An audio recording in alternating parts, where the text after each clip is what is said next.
Assalamualaikum warahmatullahi wabarakatuh. Halo teman-teman, apa kabar? Kembali lagi di channel saya. Di video kali ini saya akan mengajak teman-teman melakukan perjalanan berikutnya, yaitu perjalanan sebuah sejarah di kawasan Jakarta Utara, tepatnya di daerah Marunda, yaitu di Rumah Si Pitung dan Masjid Al-Alam Marunda. Saya akan membacakan sejarah singkat dari Rumah Si Pitung. Nama Si Pitung bagi masyarakat Jakarta dan sekitarnya sudah santer sebagai sebuah kisah turun-temurun yang erat dengan nilai kepahlawanan. Pitung terkenal sebagai seseorang yang berjuang membela masyarakat Betawi melawan ketidakadilan yang dilakukan oleh para penjajah. Meskipun rumah yang satu ini bernama Rumah Si Pitung, namun nyatanya bangunan ini bukanlah tempat tinggal dari seseorang yang dikenal sebagai Robin Hood asal Betawi. Sebenarnya rumah ini adalah milik dari seorang saudagar asal Makassar bernama Haji Saifuddin yang kebetulan menetap di wilayah pesisir Jakarta. Mengingat bahwa saat itu daerah Marunda disebut sebagai Omenlanden atau daerah yang menjadi pemukiman bagi orang-orang di luar Batavia. Warga Marunda menyebutnya sebagai rumah tinggi. Mengenai mengapa rumah ini namanya menjadi Rumah Si Pitung pun memiliki banyak versi. Menurut kajian dari Dinas Kebudayaan Jakarta, salah satu ceritanya adalah karena dulu rumah ini sempat dirampok oleh Si Pitung.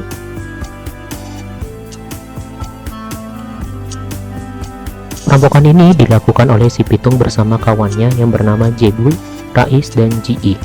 Mereka mencurigai bila Haji Saifuddin atau yang dikenal sebagai Sapiudin ini melakukan pemalsuan uang. Si Pitung dan kawan-kawannya pun menyamar sebagai pegawai pemerintah dalam melakukan aksinya. Lalu, Sapiudin pun pasrah dan akhirnya menyerahkan uangnya tersebut. Pasca peristiwa ini, rumah ini pun diserahkan oleh para keturunan dari Sapiudin. Bangunan ini juga sempat difungsikan pula sebagai tempat latihan silat dan pengajian untuk masyarakat sekitar. Teman-teman bisa melihat bagaimana keadaan kondisi bangunan pada saat ini, pada saat saya berkunjung tepatnya. Menurut saya bangunan ini terbuat dari kayu, semuanya dari atap, dinding, dan pun lantainya juga terbuat dari kayu. Di bagian bangunan ini terdapat beberapa ruang. Dan ruang depan di sini adalah ruang tempat tidur, kemudian ada ruang tengah dan sampai ke ruang belakang atau ruang dapur.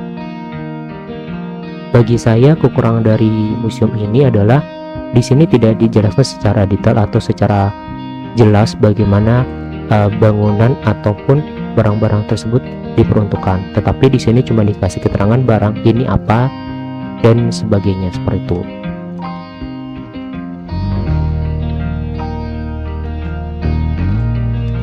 Bangunan untuk rumahnya sendiri bagi saya tidak terlalu besar, dan juga di area di sekitar rumahnya pun juga tidak ada bangunan bersejarah lainnya yang saya lihat.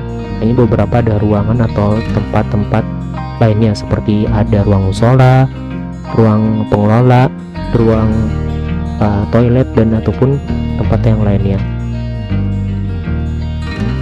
Untuk harga tiketnya adalah 15.000 untuk dewasa di weekend dan 10.000 di weekday untuk dewasa. Teman-teman bisa berkunjung ke museum atau Rumah Si Pitung ini bisa menggunakan kendaraan pribadi ataupun dengan Jaklingko yang arahnya ke Rusun Marunda.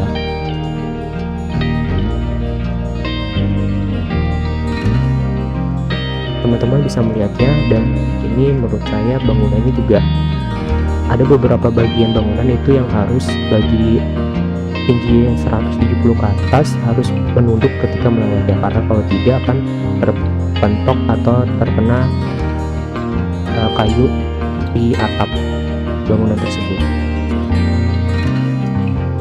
Selanjutnya saya akan mengajak teman-teman ke Masjid Al-Alam, Masjid Al-Alam Marunda.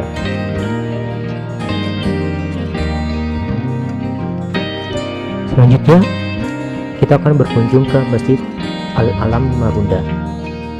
Untuk sejarahnya ada beberapa versi. Ada beberapa versi sejarah yang berkembang dalam masyarakat, khususnya warga sekitar, terkait kapan tepatnya dan siapakah pendiri masjid ini sesungguhnya. Pada tahun 1527, pasukan Fathahillah menyerang pasukan Portugis. Fathahillah memilih muara Sungai Cilincing sebagai markas perjuangan sekaligus menjadi basis pertahanannya. Di tempat inilah mereka membangun masjid dan surau sebagai sarana ibadah. Fathahillah mau tidak mau memilih jalur Sungai Cilincing karena jalur darat dijaga ketat pasukan kerajaan Sunda, sedangkan jalur laut juga sudah dikuasai tentara Portugis. Kelak masjid yang dibangun Fathahillah di muara sungai tadi dikenal sebagai Masjid Marunda Al-Alam, sedangkan surau menjadi Masjid Al-Alam Cilincing. Teman-teman bisa melihat bangunannya, dan bangunannya masih terawat sampai sekarang dan masih utuh kondisi bangunannya seperti dahulu. Demikianlah perjalanan singkat saya di Rumah Si Pitung dan Masjid Al-Alam Marunda. Semoga teman-teman bisa berkunjung ke sana dan semoga terhibur dengan video singkat saya, perjalanan singkat saya. Jangan lupa untuk like, comment, dan subscribe. Sampai berjumpa di perjalanan-perjalanan berikutnya. Wassalamualaikum warahmatullahi wabarakatuh.